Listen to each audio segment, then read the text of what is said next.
Una joven camarera limpiaba las últimas mesas de la cafetería, cuando un anciano entró lentamente, con pasos cansados y mirada perdida. Pidió un café solo y buscó monedas en sus bolsillos vacíos. Al ver su situación, ella, con una sonrisa amable, dijo que ese café corría por su cuenta, sin imaginar que ese gesto cambiaría su vida para siempre. El anciano bebió en silencio, mientras la observaba con atención, y antes de irse, dejó una tarjeta sin decir una palabra. Al día siguiente, una limusina negra la esperaba afuera de su modesto departamento, y un asistente con traje le dijo que el señor Hamilton deseaba verla. La joven, confundida, subió al auto y fue llevada a una de las propiedades más lujosas de toda la ciudad. Y ahí, en medio de un salón lleno de arte y antigüedades, el mismo anciano la esperaba con una propuesta que jamás habría imaginado. El sol se alzaba sobre la bulliciosa ciudad de Nueva York, iluminando con fuerza la elegante residencia de Richard Hamilton, un magnate retirado cuya fortuna era tema de leyenda en Wall Street.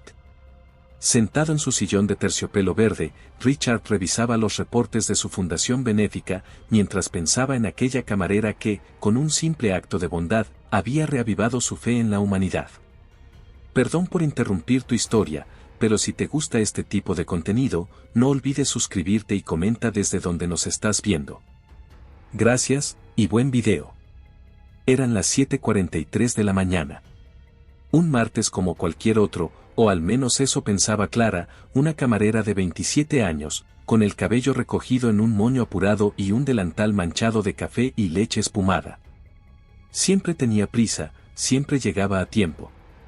No porque le encantara el trabajo, sino porque no podía darse el lujo de perderlo. Su madre dependía de ella. Su hermano menor, también. El cielo no se cansa de llorar, ¿eh? Murmuró mientras colocaba un café humeante en la mesa de un oficinista que ni la miró. La campanita de la puerta sonó con un chirrido seco. Entró un anciano. Traje marrón desteñido, paraguas viejo, zapatos gastados. Caminaba con un bastón y cierto aire, no de pobreza, sino de alguien que llevaba años observando más de lo que hablaba. Su rostro tenía marcas profundas, como si cada arruga contara una historia que nadie había querido escuchar. ¿Puedo ayudarle, señor?, preguntó Clara, con una sonrisa automática, pero amable. Solo un café, por favor. Negro. Su voz era serena, casi suave. Clara anotó sin mirar. Cuando fue a dejarle la taza, él ya tenía unas cuantas monedas oxidadas sobre la mesa. No llegaban. Faltaban unos 25 centavos. No se preocupe. Esta taza va por cuenta de la casa, le dijo ella, sin pensarlo demasiado. Él levantó la mirada. No era una expresión de agradecimiento común. Era desconcierto. Como si aquello que acababa de ocurrir no debiera haber pasado. Como si fuera un error en una rutina milimétricamente calculada. ¿Por cuenta de la casa?, repitió, sin aceptar aún la cortesía. Sí. Es solo café, respondió Clara, con una sonrisa más real esta vez. El anciano asintió despacio, tomó la taza, la acercó a su rostro y cerró los ojos. El aroma lo envolvió. Luego la bebió en silencio. Durante los siguientes minutos no habló. Solo observó a Clara, como si la estuviera midiendo. Como si ya supiera cosas que ella aún no había vivido. Al levantarse, sacó del bolsillo interior de su abrigo una tarjeta. La dejó debajo del platillo, sin decir una palabra, y se fue bajo la lluvia sin abrir su paraguas. Clara no se dio cuenta de la tarjeta hasta que limpió la mesa. Era negra. Sin nombre, sin cargo. Solo una frase grabada en bajorrelieve. Las puertas correctas se abren con gestos que no deberían existir. Y debajo, un número de teléfono. Clara frunció el ceño. Pensó en tirarla. No lo hizo. La guardó en su delantal sin saber por qué. Siguió trabajando. Pero algo en su cuerpo ya no respondía igual. Se sentía como si hubiera tomado una mala decisión sin entender cuál fue. O como si algo hubiera comenzado, algo que no tenía vuelta atrás. Esa noche, mientras subía las escaleras húmedas hacia su departamento, se dio cuenta de que una figura la seguía desde hacía 2 cuadras. No le dio importancia al principio. Pero al voltear, la figura se detuvo. La silueta tenía el mismo bastón. El mismo sombrero que el anciano había dejado colgado de la silla en la cafetería. Solo que esta vez, su rostro estaba cubierto. Y entonces Clara comprendió que ese café, aparentemente inocente, no había sido un gesto amable. Había sido una llave. Una llave que acababa de abrir algo. Y lo que sea que había abierto, ya venía por ella. La humedad de la escalera subía por las paredes descascaradas como si quisiera meterse bajo la piel de Clara. El edificio donde vivía era viejo, con baldosas partidas, luces que parpadeaban sin cesar y un olor a humedad que nunca se iba del todo. En otras circunstancias habría atribuido su nerviosismo al cansancio, a la lluvia o incluso al peso de su rutina. Pero esta vez, lo que la inquietaba no venía de dentro, sino de atrás. Cuando volteó por segunda vez, el hombre seguía ahí, a unos metros. Parado, inmóvil, como una estatua que solo se activa cuando no la miras. Llevaba el mismo bastón, el mismo abrigo, pero el rostro estaba cubierto con una bufanda gruesa, y un sombrero bajo le oscurecía los ojos. Clara sintió una punzada en el estómago, una de esas alertas que no vienen de la lógica, sino del instinto, de ese rincón del alma que sabe cuando algo no encaja. Apretó el paso, sacó las llaves con torpeza y entró en su departamento sin mirar atrás. Solo cuando cerró la puerta con doble vuelta se permitió respirar.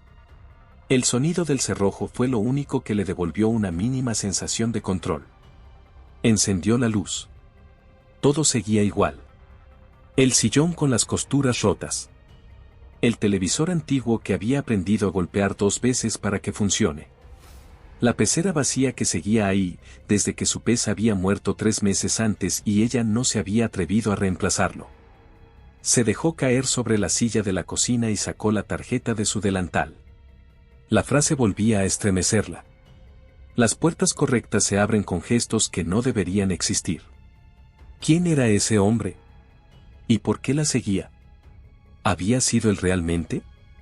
Tal vez su mente la estaba engañando, quizá no era el mismo anciano, quizás era solo un vagabundo que coincidió en el camino. Pero no podía sacarse la sensación de que todo esto estaba conectado.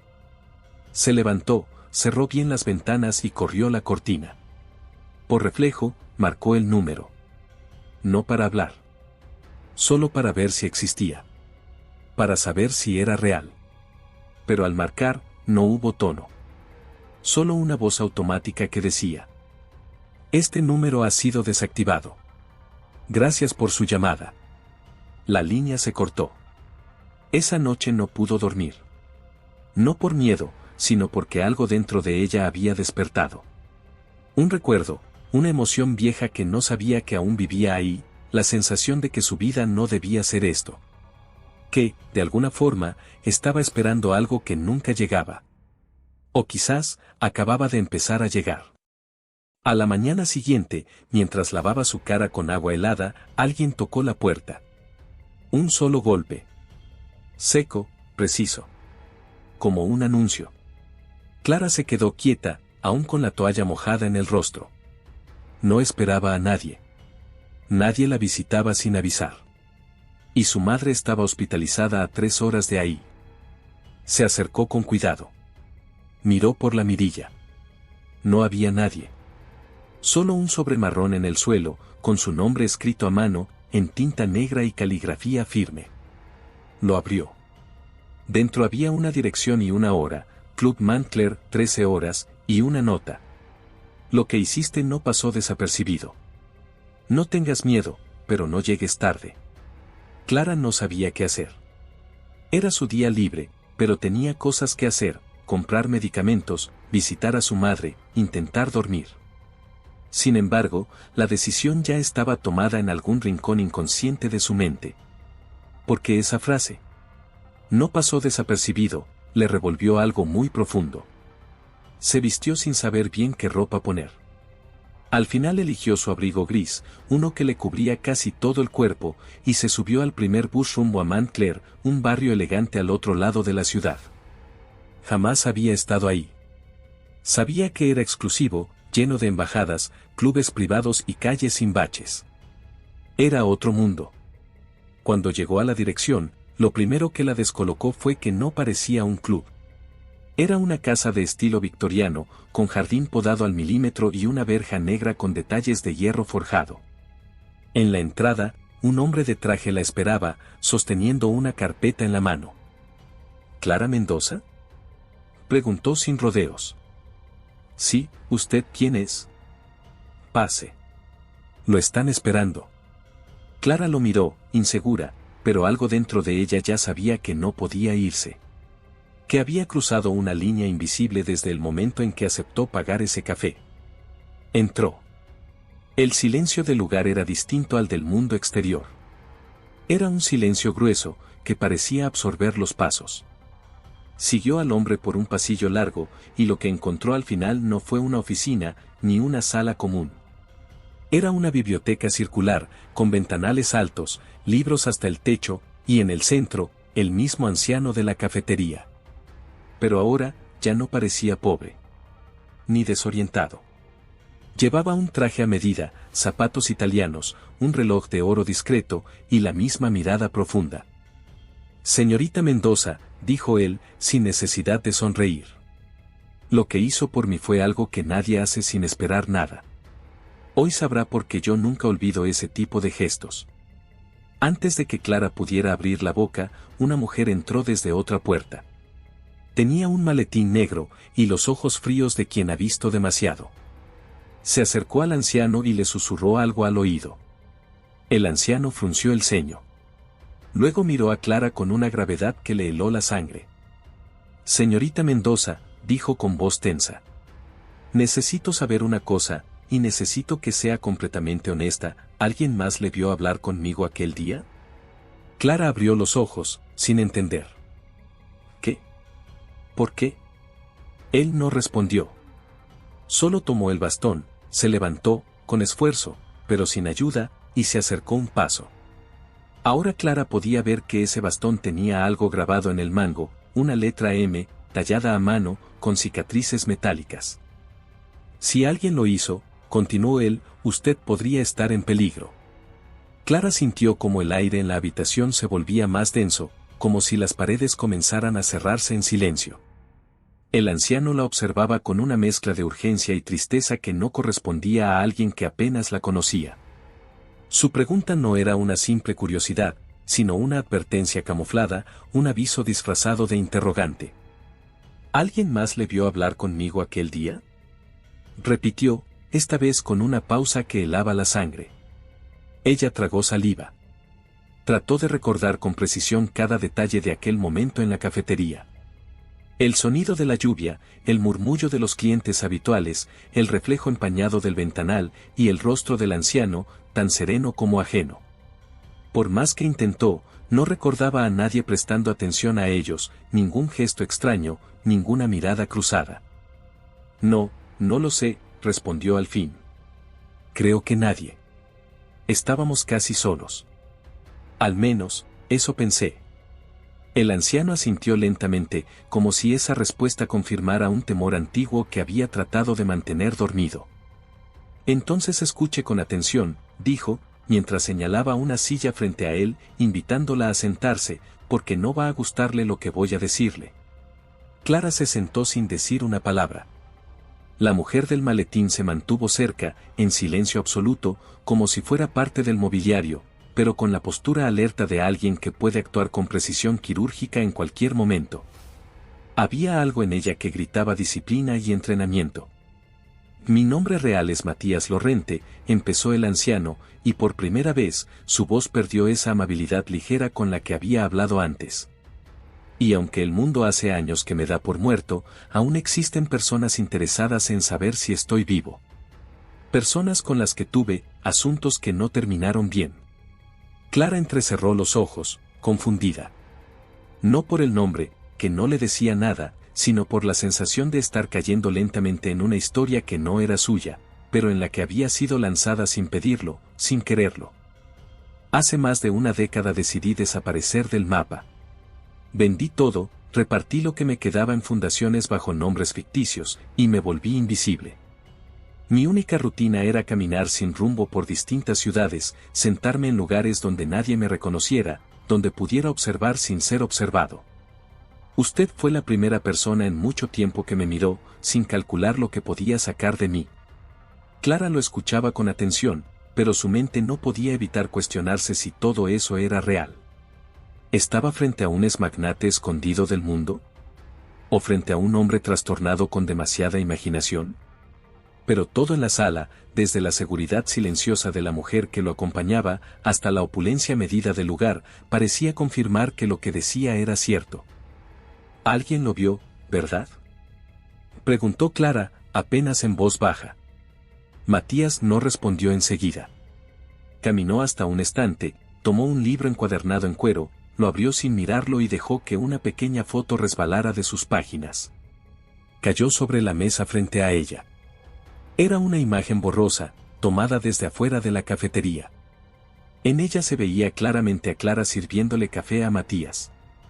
El ángulo, la distancia, el desenfoque, todo indicaba vigilancia clandestina.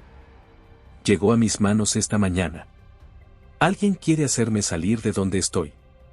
Y si no fue usted quien los atrajo, entonces fue su bondad lo que encendió la alarma. Clara sintió un escalofrío que le recorrió la espalda como un latigazo. Jamás en su vida imaginó que un acto tan mínimo, tan natural, pudiera tener consecuencias así. ¿Y qué quieren esas personas?, preguntó, sintiendo por primera vez un atisbo de verdadero miedo. Matías se sentó frente a ella, con las manos sobre el bastón. Sus ojos ya no estaban nublados ni cansados. Brillaban con una lucidez que imponía respeto. No lo sé con certeza, admitió. Pero si están buscando pruebas de que sigo con vida, es porque aún hay algo en juego. Tal vez información que creen que conservo, o acceso a bienes que nunca pudieron rastrear. El hecho de que hayan captado esa imagen significa que no dudarán en ir tras usted, no porque sea importante, sino porque ahora está conectada conmigo. Clara apretó los puños sin darse cuenta. En su mente, todo era confusión. ¿Cómo se suponía que debía continuar con su vida normal ahora? ¿Regresar a su trabajo, como si nada de esto estuviera ocurriendo? Yo no pedí esto, dijo, al borde del temblor. Yo solo pagué un café. Eso fue todo.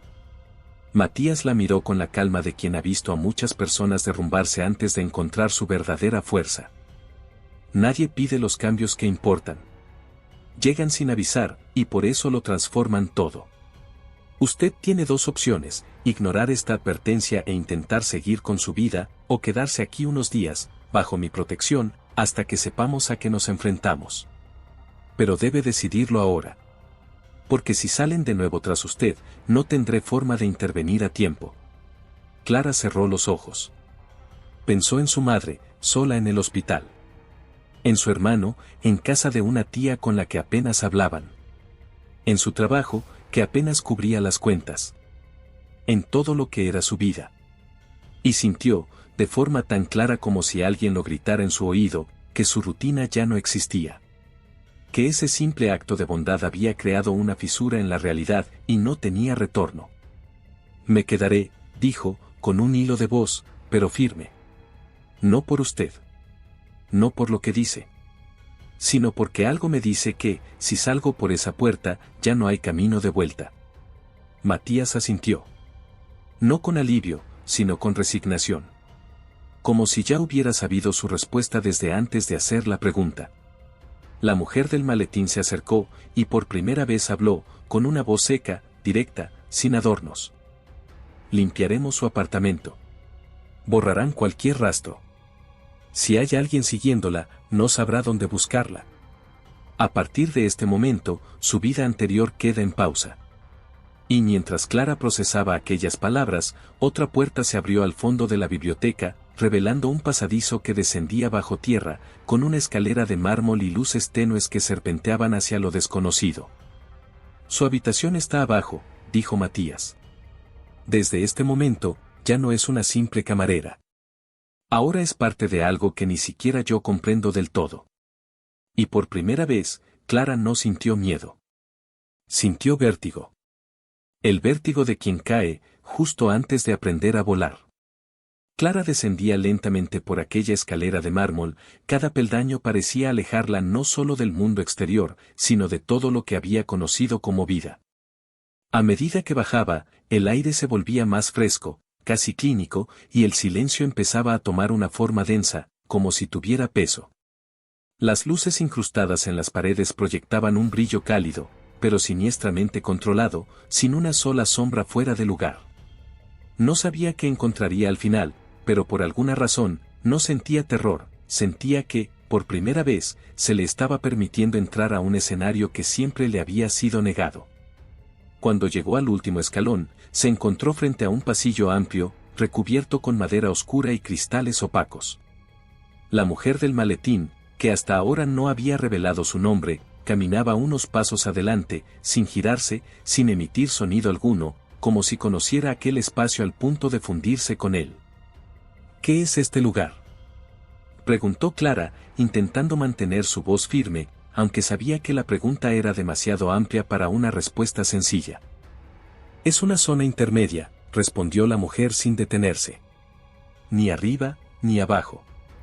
Aquí no hay señales, no hay cámaras, y no hay rastros que puedan seguir. Está diseñado para aislar, no para esconder. Esa frase flotó en el aire como una advertencia. Clara entendió de inmediato que no había sido traída allí para ocultarse, sino para ser contenida. Y ese matiz lo cambiaba todo. La mujer abrió una puerta de seguridad, ingresaron a una especie de galería, y al fondo, una habitación sin ventanas, con una cama perfectamente tendida, una mesa con una lámpara encendida. Y una pantalla apagada empotrada en la pared. No había adornos, ni fotografías, ni elementos personales. Todo era funcional, frío, diseñado para neutralizar cualquier conexión emocional. Aquí dormirá. Le traeremos ropa nueva. Alguien vendrá por usted en 2 horas para iniciar la evaluación. ¿Evaluación?, repitió Clara, confundida. Nadie puede quedarse cerca de Matías sin que sepamos exactamente en qué puede o no confiar. ¿Y si yo me niego? Eso significaría que es una amenaza. Y aquí las amenazas no se ignoran. Clara sintió un escalofrío, pero no respondió. La mujer cerró la puerta sin esperar otra palabra. El silencio volvió a ocuparlo todo. Durante los minutos siguientes, intentó calmar su respiración, repasar los últimos acontecimientos en su cabeza como si fuera una película que no entendía pero debía analizar plano por plano. Pero cada vez que intentaba encontrar sentido, todo volvía al mismo punto, el momento en que pagó el café de aquel anciano. No podía dejar de pensar en lo improbable que era que un gesto tan banal hubiese puesto en marcha semejante cadena de eventos. ¿Era posible que todo ya hubiese estado preparado? ¿Había algo más que no le habían dicho? ¿Y si ese café no había sido una coincidencia? El picaporte giró de nuevo. Esta vez no era la mujer, sino un hombre de edad intermedia, con una chaqueta de tela gruesa, gafas con cristales levemente ahumados, y un maletín idéntico al anterior. No saludó, no sonrió, simplemente la observó como si ya supiera exactamente todo sobre ella. Clara Mendoza, camarera en la cafetería Litoral, jornada completa desde hace 3 años. Antecedentes limpios, historial financiero inestable, entorno familiar reducido, sin pareja ni vínculos sociales de peso. Perfecta candidata. Clara lo interrumpió, con una mezcla de indignación y miedo. ¿Cómo sabe todo eso? ¿Qué tipo de lugar es este? El tipo de lugar que no se permite errores, respondió él, abriendo su maletín con movimientos pausados. No estamos aquí para juzgarla, sino para entender si su presencia en la vida del señor Lorente fue una coincidencia improbable, o algo más. La diferencia entre ambas puede costarnos mucho. ¿Y si fue solo eso? ¿Una coincidencia? Entonces lo demostrará. Y todo esto terminará más rápido de lo que cree. Colocó sobre la mesa una pequeña caja metálica, de la que extrajo un dispositivo delgado con sensores, que comenzó a colocarle en la muñeca. Luego le pidió que se sentara, y la miró como si estuviera a punto de iniciar una cirugía emocional. Le haré preguntas. Algunas eran personales. Otras, aparentemente sin sentido. No intente dar la respuesta correcta. Intente no mentir. Durante más de una hora, las preguntas fueron sucediéndose como un disparo tras otro. ¿A qué le tiene miedo? ¿Alguna vez deseó la muerte de alguien? ¿Cuál fue la última vez que traicionó a alguien? ¿A quién no perdonaría jamás?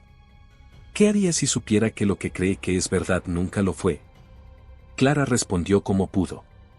A veces con rabia, a veces con incredulidad y otras tantas con una honestidad que la dejó vacía, como si cada palabra fuera extrayendo partes de ella que jamás pensó compartir.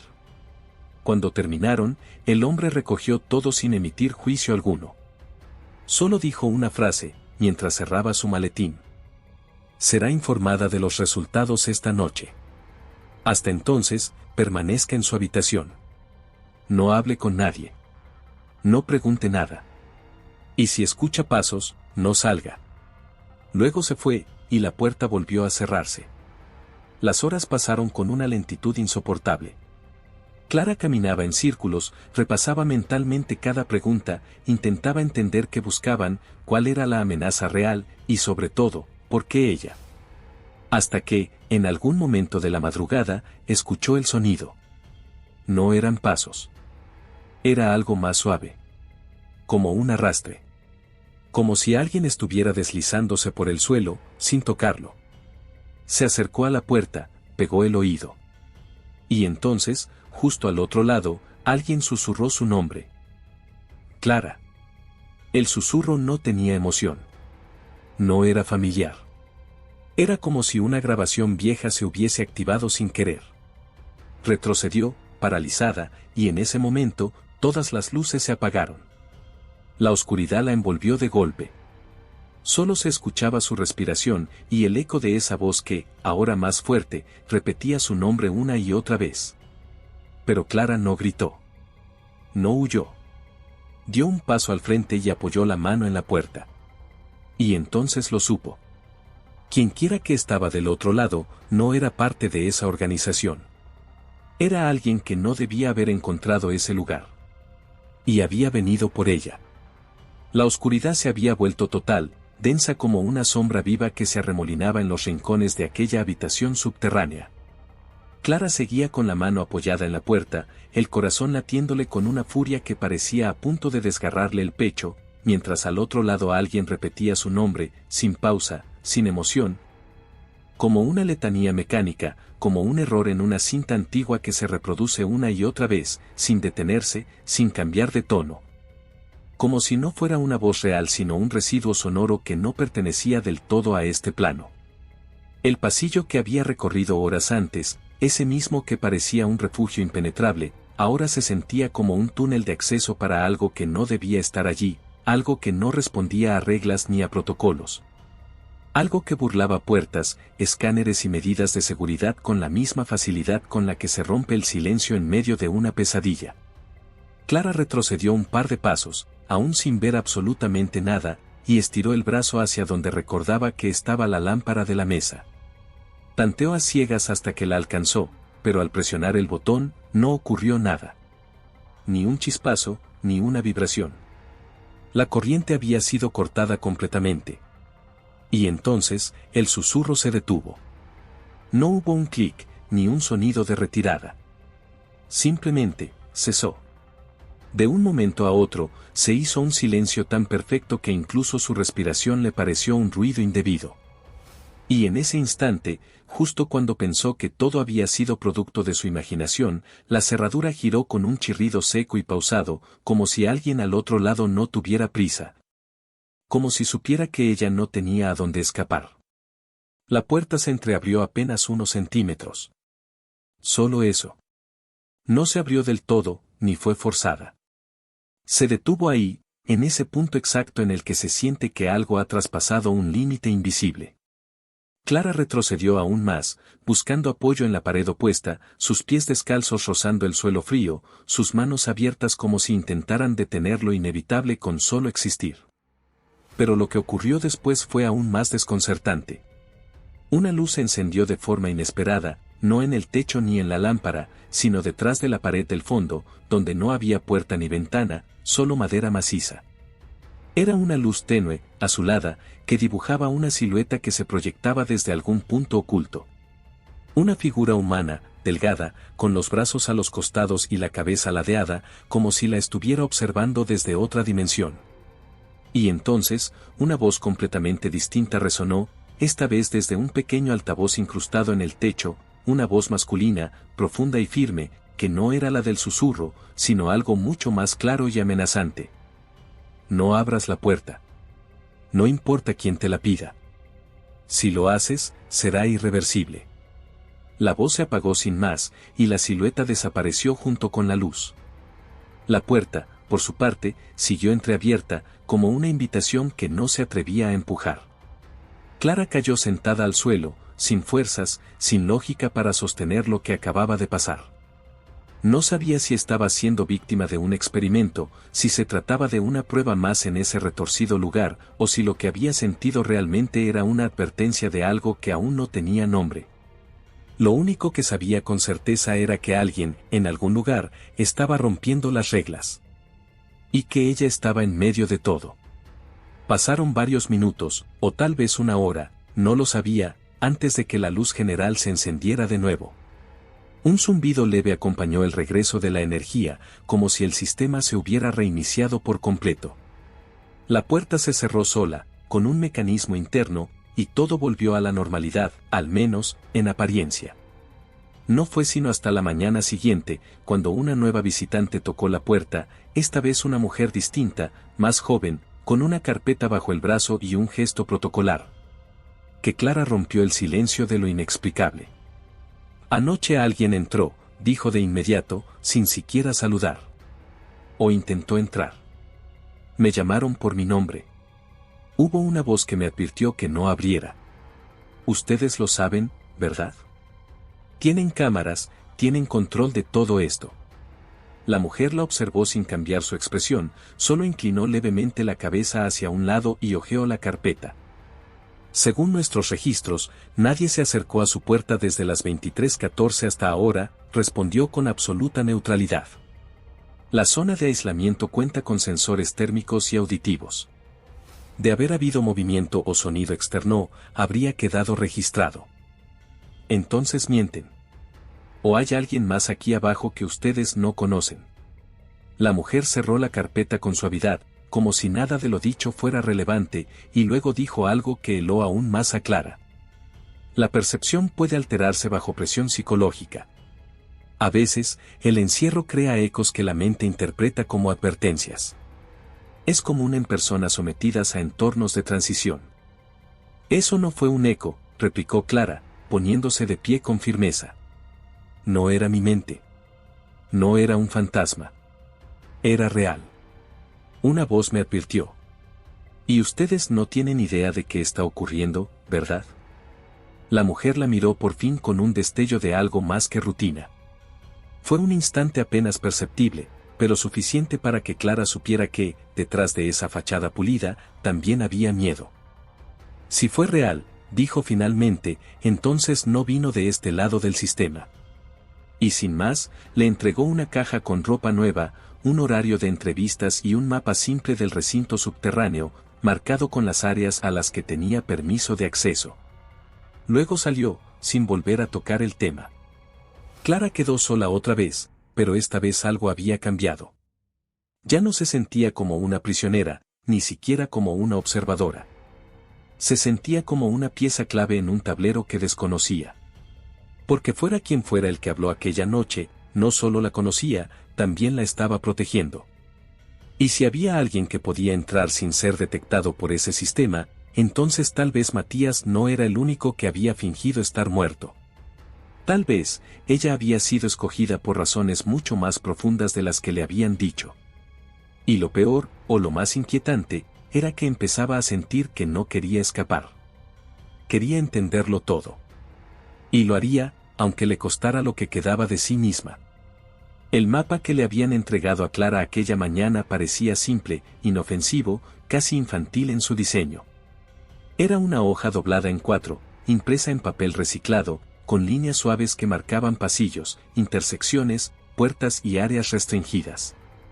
Había zonas señaladas con un círculo azul, que correspondían a los sectores donde ella podía moverse libremente, zonas naranjas, donde debía pedir autorización específica, y finalmente, 2 áreas sombreadas en gris. Sin etiquetas, sin nombres, sin advertencias, como si su sola existencia debiera ser ignorada por defecto. Sin embargo, fue precisamente esa ausencia de información lo que más captó su atención. En un espacio tan obsesionado con el control, la omisión rara vez es un descuido. Y Clara, aunque no entendía aún del todo el tipo de estructura en el que se encontraba, sí reconocía los patrones del silencio cuando era usado como método de contención. Y no estaba dispuesta a permanecer ignorante por más tiempo. Pasó el resto del día en una rutina impuesta, llena de entrevistas con personas distintas que hacían preguntas parecidas, todos con carpetas idénticas, todos con una sonrisa fabricada y una amabilidad exacta que le parecía cada vez más inquietante. Le preguntaban por su niñez, por sus pérdidas, por sus errores, incluso por sueños recurrentes o pensamientos que hubiera reprimido. Era como si quisieran reconstruirla desde el núcleo, como si sospecharan que ella misma no sabía todo lo que llevaba dentro. Pero Clara, lejos de quebrarse, comenzó a observar. No solo escuchaba las preguntas, sino también los gestos, los silencios entre cada interrogación, los leves desvíos de mirada, las pausas que no coincidían con la lógica de un interrogatorio clínico. Y lo más revelador, cada vez que mencionaba lo sucedido durante el apagón, el rostro de los entrevistadores se tensaba apenas por una fracción de segundo, como si supieran que había algo, pero tuvieran prohibido hablar de ello. Fue durante su tercera sesión cuando tomó una decisión. Sabía que nadie podía vigilarla todo el tiempo, no en un lugar tan extenso. Sabía también que, si quería entender quién era en realidad Matías Lorente, que lo había llevado a vivir bajo tierra y por qué había sido ella la escogida, tendría que arriesgarse a traspasar los límites de su confinamiento. Esa noche, después de la cena en soledad, cuando las luces del pasillo exterior comenzaron a atenuarse y el ritmo en la instalación bajó a una especie de letargo funcional, Clara se colocó la chaqueta que venía con la nueva indumentaria y guardó el mapa entre el forro y el bolsillo interior. Se sentó en su cama fingiendo estar cansada, apagó la luz desde el interruptor lateral y esperó, inmóvil, hasta que el sistema entró en el modo nocturno. Lo supo porque el zumbido tenue de los ventiladores cambió de frecuencia. Era un detalle mínimo, pero revelador. El ruido de la vigilancia electrónica tenía su propio patrón, y ella, en su creciente hipersensibilidad, ya empezaba a conocerlo. Salió al pasillo descalza, sin hacer ruido, y avanzó sin encender ninguna luz. Los sensores de movimiento se activaban solo en las zonas autorizadas. Descubrió que, si caminaba rozando la pared izquierda, podía evitarlos, un truco que había deducido observando al personal que entraba y salía sin ser anunciado. En menos de 3 minutos, se encontraba frente a la primera intersección.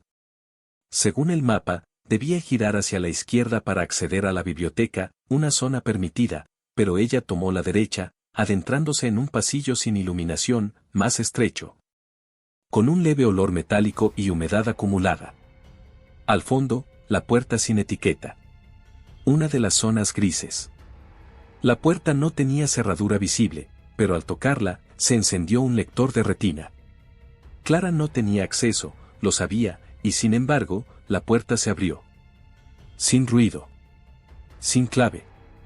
Sin autorización. Como si ya supiera que ella vendría. Lo que encontró al otro lado no era una sala técnica, ni un cuarto de vigilancia, ni una bodega. Era una estancia circular, similar en forma a la biblioteca superior, pero completamente oscura, sin mobiliario, con paredes negras recubiertas de una especie de material absorbente que apagaba el eco. En el centro, una sola silla. Vacía. Y frente a ella, flotando a poca altura sobre el suelo, un dispositivo esférico, no más grande que una lámpara de escritorio, que pulsaba una luz tenue, casi viva. Y fue en ese instante que escuchó la voz nuevamente. No venía de ningún altavoz esta vez. No era un susurro desde el pasillo. Venía directamente de la esfera. Te dije que no abrieras la puerta, y lo hiciste igual. Eso significa que ya estás dentro. Y si estás dentro, no hay marcha atrás. Clara se acercó, no con miedo, sino con la certeza de quien sabe que el único error es no avanzar. Sus pensamientos bullían, pero su cuerpo se mantenía firme. ¿Quién eres?, preguntó, no como una súplica, sino como un desafío. La esfera parpadeó una vez, como si analizara su tono. Soy quien observa desde donde ni siquiera este lugar puede protegerte. Y estoy aquí porque tú tienes algo que ellos no entienden. ¿Qué cosa? Duda. Dudas de ellos. Dudas de lo que ves. Dudas de ti. Eso te hace peligrosa para los que necesitan control. Y valiosa para los que buscan el colapso. Clara entrecerró los ojos. La palabra colapso resonó como un eco profundo que no entendía del todo, pero que le sonaba íntimamente familiar. Como si ya hubiera sentido esa vibración en su vida antes, en otra forma, bajo otro nombre. ¿Estás diciendo que hay otros? Personas fuera de esta organización, o dentro, ¿qué? Te lo diré cuando estés lista, interrumpió la voz. Pero si decides seguir por este camino, debes entender que lo que creías que era protección es, en realidad, un ensayo de obediencia. Si eliges no volver atrás, estarás violando su estructura, y eso los obliga a verte como un error. Y los errores, aquí no sobreviven mucho tiempo. La esfera emitió un zumbido corto y se apagó. La sala quedó en oscuridad total. Y entonces Clara comprendió algo más terrible que cualquier amenaza física. Ya no confiaba en Matías. Ya no confiaba en sus protectores. Ni siquiera confiaba en el mapa. Ahora, la única persona en la que podía apoyarse, era ella misma. Y eso, para alguien que había sido invisible toda su vida, era el inicio de un poder que ellos no habían anticipado. Clara subió los escalones de regreso a la superficie con los sentidos tensos, cada paso impregnado de una mezcla volátil entre adrenalina, incredulidad y rabia contenida. Aquel lugar, que apenas unas horas antes se presentaba como un refugio pulcro y silencioso, ahora le parecía una maquinaria construida para deformar, para reconfigurar identidades. Para extraer verdades selectivas mientras ocultaba realidades mucho más peligrosas. Ya no caminaba con la docilidad de una huésped agradecida, ni con la sumisión involuntaria de quien ha sido rescatada. Subía con la determinación de quien se ha sentido traicionada y que, en lugar de huir, decide enfrentar al arquitecto del engaño directamente. Cuando llegó al nivel superior, los pasillos estaban vacíos, como si el edificio hubiera contenido la respiración. La biblioteca de Matías estaba iluminada solo por la luz filtrada del techo de vidrio, que permitía una falsa idea de día, como si ese espacio no supiera distinguir entre la realidad y su imitación. Él estaba allí, esperándola, sentado en su sillón verde, con las piernas cruzadas y un vaso de cristal en la mano, que giraba suavemente entre los dedos mientras la observaba con una serenidad que parecía desafiar el momento. Supuse que vendrías, dijo sin dejar de mirar el líquido ámbar en su copa. Siempre lo hacen, tarde o temprano. El silencio les resulta insoportable. Clara no se sentó, ni saludó. Se quedó de pie, con los brazos cruzados, y una mirada que no era de furia, sino de un juicio mucho más profundo, el que proviene de una decepción que aún no encuentra palabras. Anoche, alguien abrió mi puerta. Lo sabes. Y sin embargo, todos se esforzaron por convencerme de que no había pasado nada. Luego encontré una sala a la que se suponía no debía tener acceso, y en ella una voz, un dispositivo, algo que claramente no forma parte de tu sistema. ¿Cuántas verdades están ocultas aquí abajo, Matías?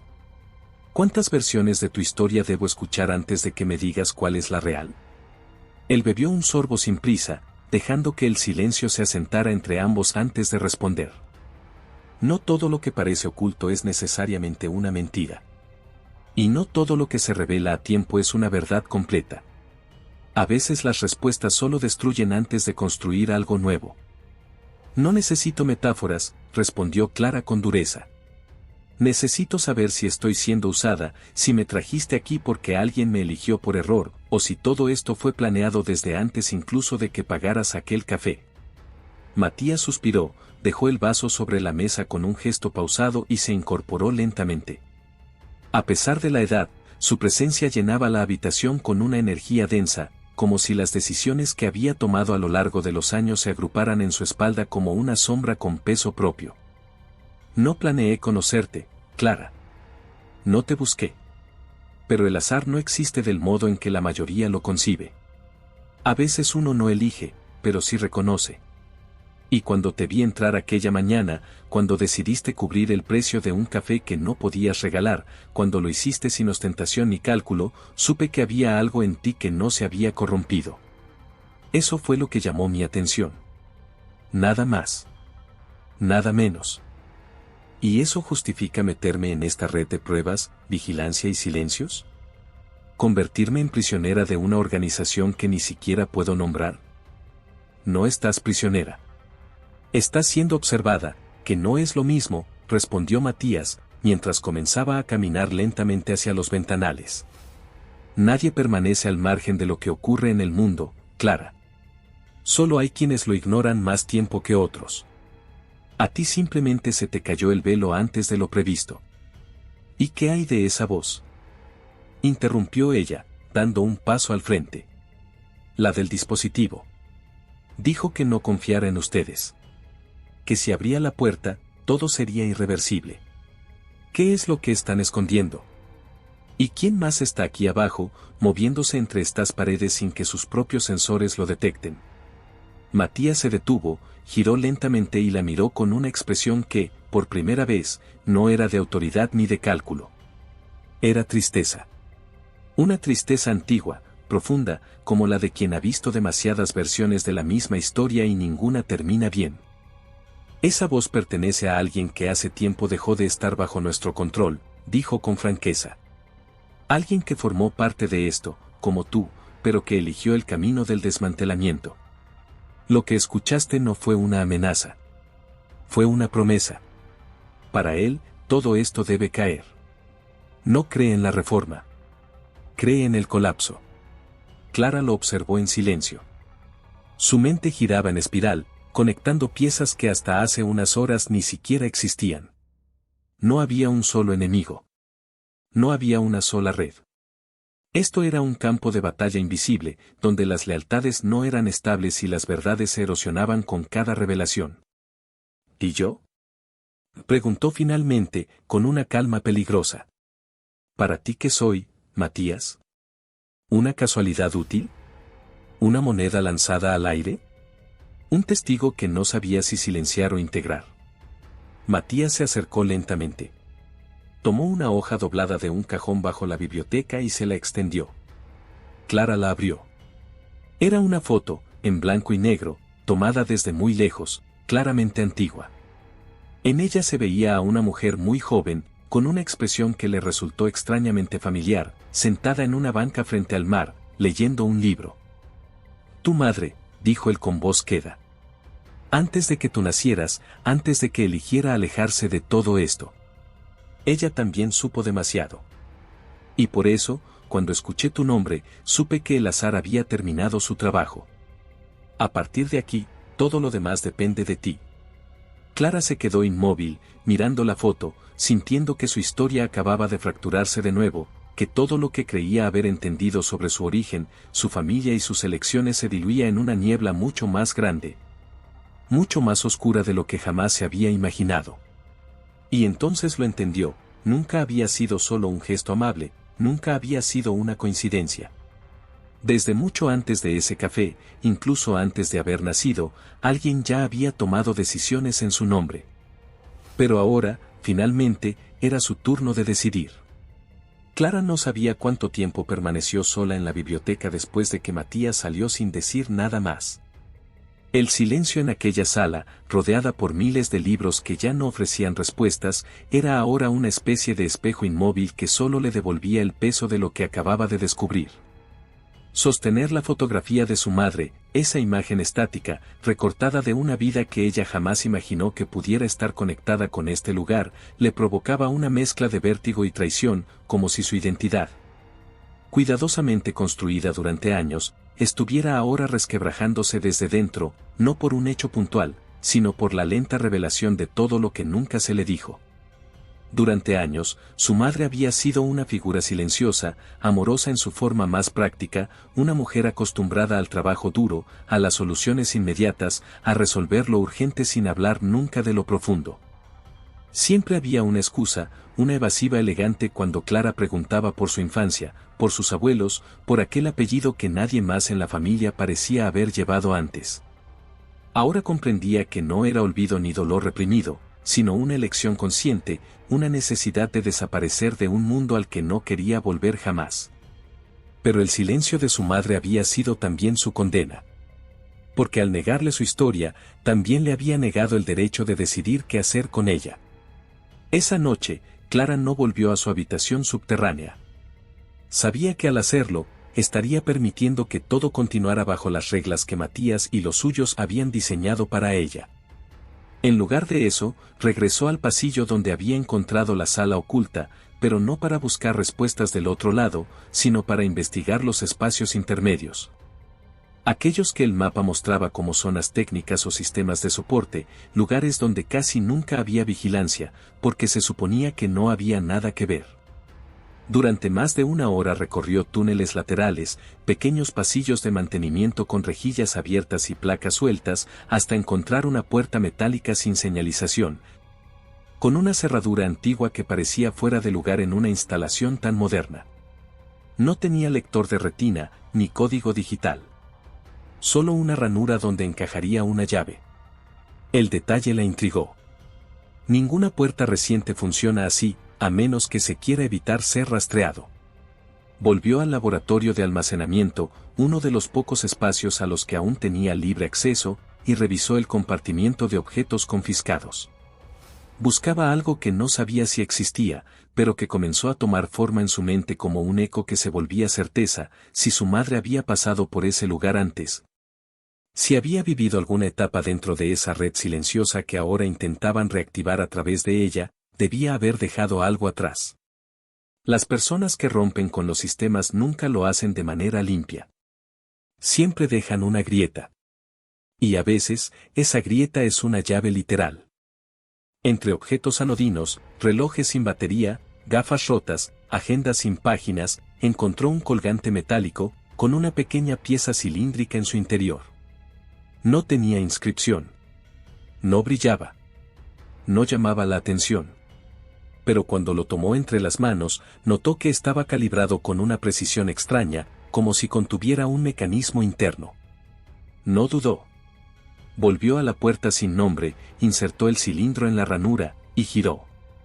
La puerta se abrió con un sonido seco, revelando una sala estrecha, apenas iluminada por una fila de luces amarillentas que parpadeaban, como si hubieran estado esperando ese momento durante años. El interior no tenía nada de tecnológico. Era un archivo, pero no como los que ella había imaginado. No había computadoras, ni pantallas, ni bases de datos. Solo papeles. Cajas llenas de documentos, escritos a mano, fotografías antiguas, cintas magnéticas rotuladas con fechas que parecían venir de otra era. Y en medio de todo, una carpeta delgada, marcada con un solo nombre, Catalina Mendoza. Al abrirla, Clara encontró la letra de su madre. No una carta. No un informe. Era un testimonio, escrito en primera persona, dirigido a nadie en particular, como una confesión que había sido archivada en lugar de compartida. Y a medida que leía, cada línea se convertía en una detonación silenciosa que volaba en pedazos lo poco que aún creía entender. Catalina hablaba de su reclutamiento a los 18 años, de una vida de entrenamiento, observación, infiltración en redes civiles y políticas, siempre bajo otra identidad, siempre sin dejar rastros. Hablaba del momento en que descubrió una facción disidente dentro de la organización, un grupo que no creía en la protección ni en la vigilancia, sino en provocar grietas dentro del sistema hasta que colapsará por su propio peso. Hablaba de su fuga, de su embarazo, de la decisión de desaparecer antes de que la convirtieran en algo irreconocible. Y finalmente, hablaba de su hija. Si estás leyendo esto, decía la última línea, entonces han fallado en contenerte. O quizás tú has fallado en mantenerte libre. Pero aún así, eres tú quien decidirá en qué lado de la historia quieres vivir. Clara dejó caer el papel sobre la mesa metálica. No lloró. No gritó. Solo sintió, por primera vez en días, que había algo sólido bajo sus pies, aunque fuera el suelo inestable de una verdad incómoda. Ya no era una víctima. Ya no era una testigo. Era el nexo entre dos generaciones de decisiones no resueltas. Y cuando salió de aquella sala sin cerrar la puerta detrás de ella, supo que había dejado atrás la última parte de su antigua identidad. Ya no buscaba respuestas. Ahora quería justicia. Pero todavía no sabía contra quién. El silencio con el que Clara salió de la sala de archivos no era el de alguien que temía ser descubierta. Era el de alguien que, por primera vez, caminaba sabiendo exactamente a dónde iba, sin necesidad de justificaciones ni permisos. Cada paso por los pasillos de aquella instalación le resultaba distinto, como si hasta el color de las paredes hubiese cambiado. Ya no los veía como corredores neutros, ni como espacios funcionales dentro de una estructura ajena. Ahora entendía que cada uno de esos muros, cada puerta sin nombre, cada zona restringida, formaban parte de un sistema creado no solo para proteger secretos, sino para controlar las narrativas que se permitían existir. Durante horas, había sido interrogada, perfilada, observada como si fuera un sujeto de análisis. Pero ahora ella tenía una verdad en las manos, y esa verdad la transformaba en una amenaza. Había descubierto que su madre no solo había sido parte del sistema, sino que lo había traicionado por convicción. Y si ese legado había pasado a través de la sangre, entonces Clara no estaba allí por accidente. Estaba allí porque alguien, en algún momento, había cometido el error de creer que podía contener la voluntad heredada. Volvió a su habitación sin alterar el mapa de cámaras. Había aprendido a moverse entre los ángulos ciegos, a usar los tiempos de revisión de vigilancia como respiraderos. Cuando se sentó en la cama, lo hizo no como quien vuelve a un lugar de descanso, sino como quien entra en una celda cuya llave ya no le pertenece a otro. Esperó. Sabía que alguien vendría. No podían ignorar su ausencia. Y no tardaron. La puerta se abrió con un golpe breve y directo. No fue la mujer del maletín, ni el hombre de gafas oscuras. Fue otro rostro, uno que hasta entonces no había visto, pero que irradiaba jerarquía. Un hombre alto, de piel clara, mirada penetrante y mandíbula tensa, vestido con un uniforme sin insignias, que la miró como se mira a un obstáculo imprevisto, no con desprecio, sino con cálculo. ¿Dónde estuviste las últimas 3 horas? Preguntó sin preámbulos, sin cortesía, sin disimulo. Clara no respondió de inmediato. Se puso de pie, despacio, como si midiera cada segundo antes de hablar. En el único lugar al que ustedes nunca quisieron que llegara, dijo con voz firme. Vi los documentos. Leí las palabras de mi madre. Y sé que todo esto es una repetición, una obra vieja que ustedes siguen representando como si el final aún pudiera ser distinto. El hombre entrecerró los ojos, apenas un gesto, pero suficiente para que Clara supiera que lo que acababa de decir no era solo una amenaza, sino una confirmación de lo que él ya temía. No sabes en qué te estás metiendo, dijo con un tono más bajo, casi condescendiente. Estás jugando con fuerzas que te superan. Tu madre huyó porque sabía que no podía destruir esto. Tú no tienes ni su experiencia, ni su entrenamiento, ni sus razones. No necesito destruir nada, replicó Clara, dando un paso hacia él. Basta con que otros empiecen a ver las grietas. La caída no viene de fuera. Viene desde el momento en que una estructura ya no puede sostener sus propias mentiras. El hombre la observó durante unos segundos. Luego hizo un gesto a alguien que esperaba fuera de la habitación. Entraron 2 personas más, vestidas de forma idéntica, con expresión impersonal, pero no se acercaron a ella. Solo la rodearon. A partir de ahora, todos tus movimientos serán acompañados. Tu nivel de acceso será restringido, y tus comunicaciones monitoreadas. Cualquier nueva transgresión será considerada una ruptura formal del protocolo, con consecuencias inmediatas. Clara asintió con una sonrisa tenue, pero no burlona. ¿Y tú crees que no sabía que eso iba a pasar? El hombre no respondió. Se retiró en silencio, dejando tras de sí un aire enrarecido, como si acabara de sellar una amenaza que él mismo no sabía si podía cumplir. Las dos personas que se quedaron junto a Clara no intentaron hablarle. Solo se mantuvieron en posición, como sombras que pretendían observar sin intervenir. Pero Clara entendía perfectamente lo que significaba su presencia. El sistema ya no confiaba en ella, pero aún no se atrevía a eliminarla. Era una paradoja peligrosa. Y ella planeaba aprovechar cada segundo de esa inestabilidad. Durante los siguientes días, comenzó a hablar. No con todos, sino con personas clave que también parecían estar al margen, que mostraban señales de duda. Que tenían en sus ojos ese brillo tenue de quien empieza a sospechar que la verdad no coincide del todo con lo que se les ha dicho. En el comedor, en los pasillos, en la sala de entrenamiento. Bastaban frases sueltas, preguntas aparentemente inocentes, referencias a nombres del pasado que solo unos pocos conocían. Clara no ofrecía respuestas. Solo insinuaciones. Porque sabía que, en un lugar construido sobre el control de la información, las preguntas correctas eran más peligrosas que cualquier verdad. Fue una mujer joven, de cabello trenzado y mirada firme, quien se le acercó por primera vez sin que mediara pretexto alguno. Se presentó como Leila, operadora de análisis estructural, encargada de revisar patrones de comportamiento.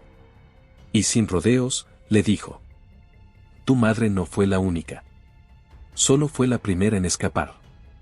Clara la miró sin mostrar sorpresa, como si hubiese estado esperando ese momento. «Entonces no estoy sola». Leila asintió con gravedad. «Pero estás en el centro. Y eso te convierte en blanco». Esa noche, mientras dormía, o fingía hacerlo, alguien deslizó un sobre bajo la puerta. No había nombre, ni remitente, solo una frase escrita a mano. «El colapso ya empezó. Pero no es donde tú crees». Clara lo leyó 3 veces. No sabía aún quién lo había enviado, pero algo en esa frase le pareció familiar. No por el contenido, sino por el ritmo. Era el mismo estilo con el que había hablado la voz en la sala secreta. Lo entendió entonces con absoluta claridad: el enemigo más peligroso no era aquel que la vigilaba. Era el que se movía dentro del sistema, fingiendo protegerlo, mientras cavaba túneles en su base. Y quizá, solo quizá, ya había comenzado a usar su nombre. La mañana siguiente a la aparición del sobre bajo su puerta fue distinta desde el primer segundo. No hubo protocolo, no hubo ronda de entrevistas, ni revisión rutinaria, ni siquiera la presencia de los 2 guardianes que, hasta la noche anterior, la habían acompañado a cada rincón del recinto como sombras obligadas. Clara despertó en una habitación que se sentía demasiado silenciosa, como si alguien hubiera contenido el aliento de todo el complejo. Como si el sistema estuviera esperando el resultado de una jugada que aún no se había ejecutado, pero que todos sabían inevitable. Salió al pasillo con paso firme. En su interior, una certeza creciente la empujaba hacia adelante, lo que venía no se podía evitar. Ya no se trataba de si iba a ocurrir, sino de cómo, y más aún, de qué papel le correspondía asumir cuando el equilibrio finalmente colapsará. Lo que había visto, lo que había leído, las grietas que había recorrido en la arquitectura del lugar, no eran defectos del diseño. Eran fracturas provocadas desde adentro, y ahora que esas fisuras habían sido expuestas, ya no había manera de simular que el sistema seguía siendo estable. Cuando llegó a la sala común, encontró a varios operativos reunidos alrededor de las pantallas principales. La imagen proyectada no era la habitual lectura de datos internos ni el análisis de patrones. Esta vez mostraba un área del recinto cubierta de humo, con alarmas parpadeando en rojo, y 2 figuras corriendo fuera de foco mientras una tercera yacía inmóvil en el suelo. La cámara temblaba, como si el daño hubiese sido más profundo de lo que las imágenes podían registrar. Nadie hablaba. Nadie daba órdenes. El silencio no era profesional, era puro desconcierto. Leila fue la primera en verla. Se acercó de inmediato, la tomó del brazo y la arrastró sin pedir permiso hacia uno de los corredores laterales. Cuando estuvieron lo suficientemente lejos del resto, le habló en un susurro urgente, no por miedo, sino porque las paredes siempre escuchaban. La explosión fue en la sala 4B. Una de las áreas que se daban por desactivadas desde hace años. El sistema de rastreo falló. No se detectó entrada ni movimiento. Fue ejecutado desde dentro, Clara. Esto ya no es especulación. Ya empezó. Clara la miró sin parpadear. Una parte de ella lo había sabido desde el momento en que encontró la carta de su madre. La otra parte no quería aceptarlo. Pero ahora, la evidencia era física, tangible, brutal. Alguien estaba atacando la base desde sus entrañas. Y ese alguien tenía acceso que solo unos pocos, muy pocos, deberían tener. ¿Hay muertos?, preguntó Clara sin emoción. Leila negó con la cabeza, pero no con alivio. No oficialmente. Pero uno de los cuerpos aún no ha sido identificado. Y hay un registro parcial de comunicaciones que desapareció justo antes del estallido. Están buscando culpables, pero no están buscando con honestidad. Quieren una cara. Y tú ya eres una candidata perfecta. La frase no la sorprendió. Desde que había dejado de seguir las reglas, desde que había pronunciado el nombre de su madre en voz alta dentro de ese recinto, Clara sabía que era cuestión de tiempo antes de convertirse en una amenaza oficial. Pero lo que no esperaba era que esa amenaza se convirtiera en una excusa.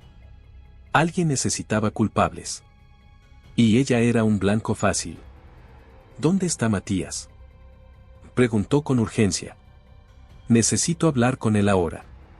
Leila negó con firmeza. Está en zona bloqueada. Lo aislaron esta madrugada. Dicen que por su seguridad, pero todos sabemos lo que eso significa. Está fuera del juego. Al menos por ahora. Clara sintió que la información caía sobre ella como un bloque de cemento. Si Matías estaba aislado, entonces las decisiones ya no pasaban por él. Y si ya no controlaba el sistema, eso solo podía significar una cosa: había otro poder dentro, alguien que se había mantenido en segundo plano, esperando el momento exacto para reemplazarlo. Y ese momento había llegado. Necesito acceso al nodo central, dijo Clara con resolución. No al sistema de vigilancia. Al núcleo. Donde almacenan los permisos, los historiales de seguridad, los patrones de entrada y salida de todos los niveles. Si puedo entrar allí, puedo demostrar que no fui yo. Que esto fue ejecutado desde un perfil autorizado, pero invisible. Un perfil fantasma. Leila la observó con intensidad. Su expresión no era de duda, sino de conflicto. Sabía que podía ayudarla. Sabía que era posible. Pero también entendía que hacerlo era cruzar un límite irreversible. Si haces eso, no podrás volver atrás, dijo en voz baja. Estarás reconociendo que ya no eres parte del sistema. Serás una enemiga, Clara. Oficialmente. Ya no habrá análisis. No habrá entrevistas. Solo sentencia. Lo sé, respondió ella sin titubear. Pero prefiero ser una enemiga con verdad que una protegida basada en mentiras. Leila asintió. Fue un movimiento seco, sin solemnidad. Luego le entregó un chip pequeño, del tamaño de una moneda, envuelto en una funda de goma. Lo sacó de su propio comunicador, violando el protocolo de forma directa, sin buscar testigos, sin pedir autorización. Esto te dará acceso al núcleo, pero solo una vez.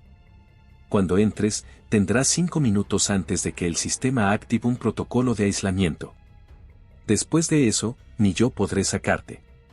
Clara tomó el chip sin vacilar. Lo guardó en el interior de su ropa y empezó a caminar hacia el ascensor central. No se despidió. No agradeció. No hizo promesas. En ese momento, no existía el futuro. Solo el movimiento preciso que debía ejecutar. Solo el presente, sostenido por la delgada línea que separa el coraje de la temeridad. Cuando descendió al nivel inferior, el que albergaba el núcleo, las luces parpadeaban con irregularidad. Las señales de emergencia no habían sido desactivadas, como si el lugar no hubiese terminado de recuperarse del estallido. Eso jugaba a su favor. La confusión era su mejor aliada. Al llegar al acceso, colocó el chip en la ranura del panel. Por un instante temió que no funcionara, que fuese una trampa, que estuviera sola. Pero la puerta se abrió sin ruido. Y entonces supo que todo lo que venía después era solo suyo. Dentro, el núcleo era una esfera suspendida en un vacío artificial, rodeada de pantallas circulares y teclados que flotaban por magnetismo. No había operadores. No había cámaras visibles. Era como estar dentro del ojo de una tormenta que aún no ha tocado tierra. Clara se acercó a la interfaz central, activó la consola con su huella y escribió un nombre. Catalina Mendoza. Los archivos tardaron exactamente 4 segundos en aparecer. Y lo que leyó en la pantalla, en esa secuencia de informes no clasificados, misiones encubiertas, registros borrados y reaparecidos, la hizo tambalear. Su madre no había huido. Había sido expulsada. Por traicionar una orden. Por salvar una vida que debía ser eliminada. Por negarse a ejecutar a una niña de nombre desconocido que, según los datos, ahora sabía que era ella misma. El mundo parecía haberse congelado mientras Clara leía los registros en aquella interfaz suspendida dentro del núcleo. Cada línea, cada archivo desplegado ante ella, era como un cuchillo que no solo abría el pasado, sino que lo desangraba. Había entrado en ese lugar buscando defenderse, exponer su inocencia y evitar que la señalaran como responsable de un atentado. Pero ahora entendía que su sola existencia había sido, desde el principio, un atentado silencioso contra el orden cuidadosamente establecido por los que se escondían tras el lenguaje del control. Los informes eran claros, fríos, innegables. Catalina Mendoza, identificada durante años como operativa de nivel superior, había recibido una orden directa: eliminar a un infante clasificado como variable crítica no registrada. Una niña nacida fuera del sistema, sin historial previo, sin perfil preestablecido, sin trazabilidad genética reconocida. Según el protocolo, cualquier ser humano que no pudiera ser vinculado a una cadena previa debía ser considerado un riesgo. Pero Catalina, a diferencia de sus superiores, no obedecía sin pensar. Había mirado a aquella niña, la había sostenido en brazos y, en lugar de ejecutar la orden, había desaparecido con ella. Esa niña había sido Clara. Y aunque jamás lo había sabido, toda su vida había sido una sombra proyectada por ese acto de desobediencia, por esa decisión silenciosa que su madre jamás quiso explicarle, no por cobardía, sino por amor. Por miedo a que supiera que, desde el día que nació, había gente esperando a que dejara de respirar. Clara sintió que las piernas le temblaban, que su cuerpo entero reaccionaba como si acabara de ser herido. No por algo físico, sino por el peso invisible de una verdad que nadie debería cargar a esa edad. No era solo hija de una traición. Era la razón de esa traición. Su nacimiento había provocado una ruptura interna, una grieta en el sistema que, hasta hoy, seguía sin cerrarse. Y lo peor era que nunca lo había sabido. Jamás imaginó que una taza de café ofrecida por compasión a un desconocido fuera, en realidad, la chispa que encendía un fuego que llevaba años acumulando combustible bajo tierra. El destino no se había activado ese día. El destino se había estado gestando en secreto, en archivos clasificados, en misiones ocultas, en decisiones tomadas por personas que creyeron tener el derecho de decidir quién debía vivir y quién debía morir.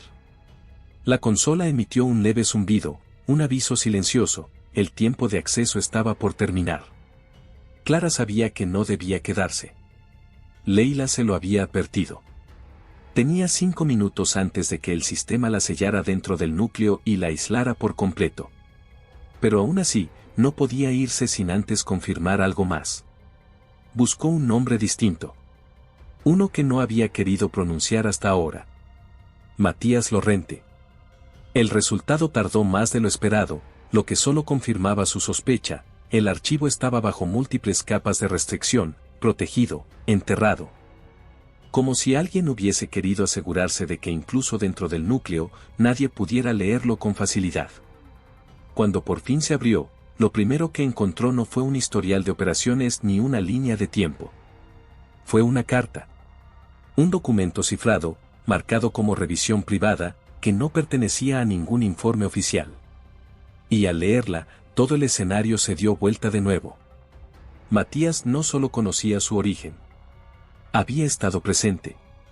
Había sido parte del equipo que entregó la orden de su eliminación. Y aunque nunca ejecutó personalmente esa decisión, tampoco la detuvo. Había mirado hacia otro lado.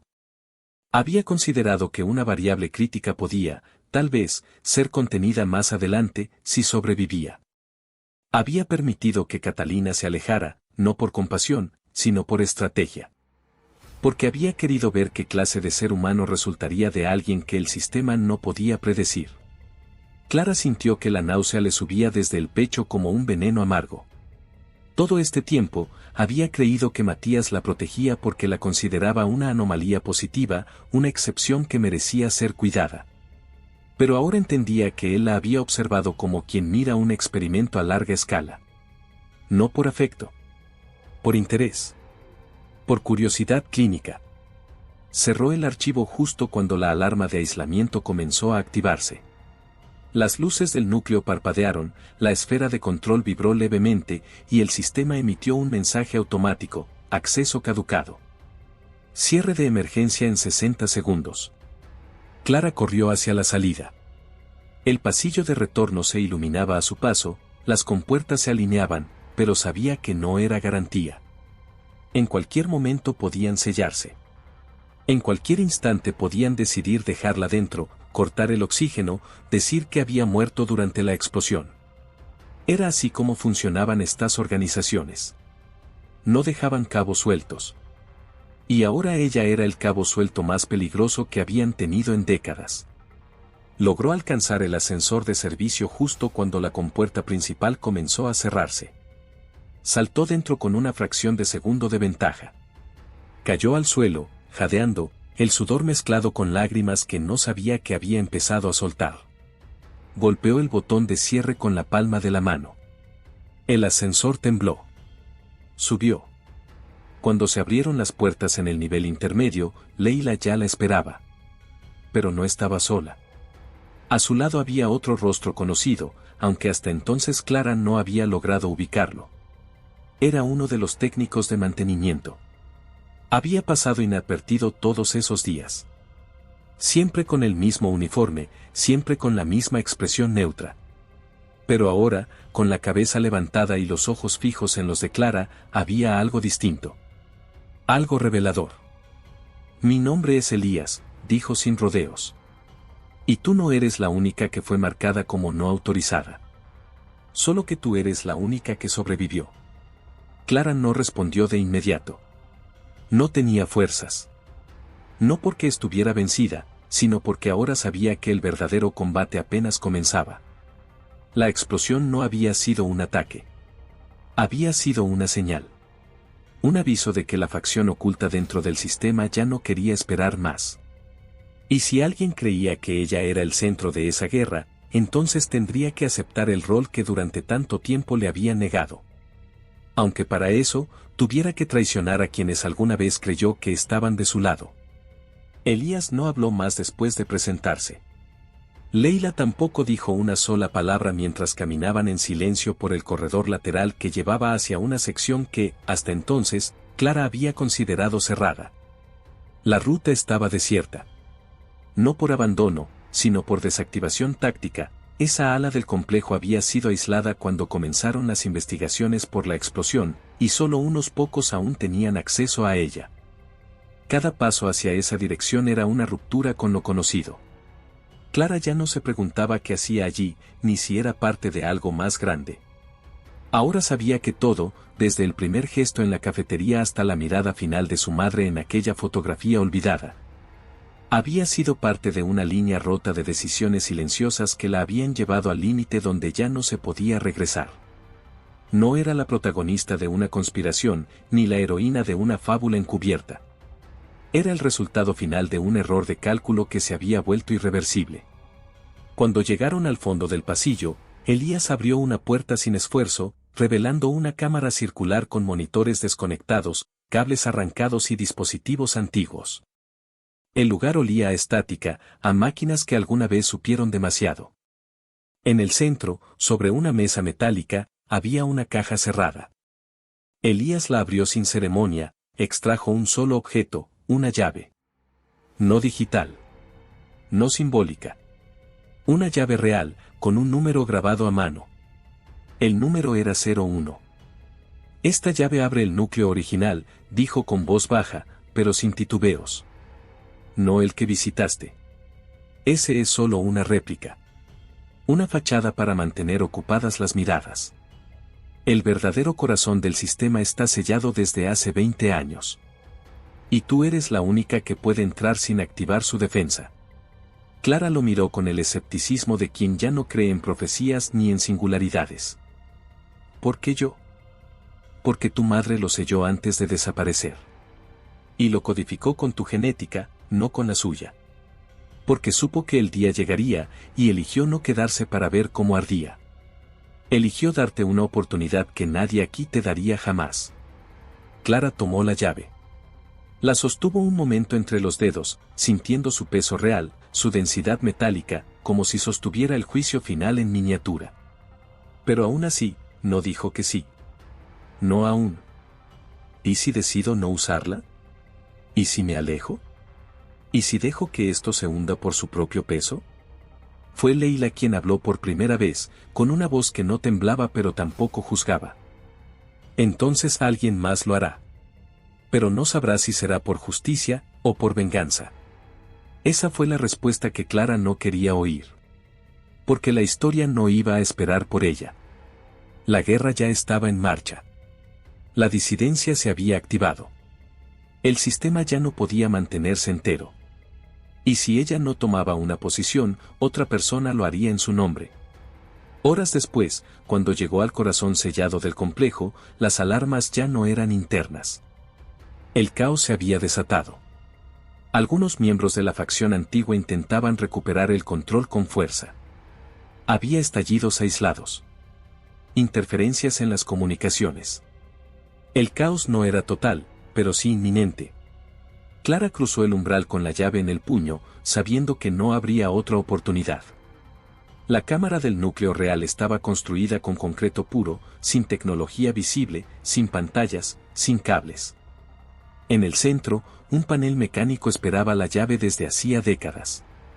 Clara la introdujo. La giró. No hubo sonido. No hubo luz. Solo un crujido profundo, como si las entrañas del edificio hubieran despertado. Y entonces, detrás de ella, una voz conocida rompió el silencio. No pensé que llegarías tan lejos sin mí. Clara giró con violencia. Matías estaba allí. Desgastado, sin escoltas, sin bastón, pero de pie. Sus ojos no eran los mismos. No tenían autoridad. Tenían pena.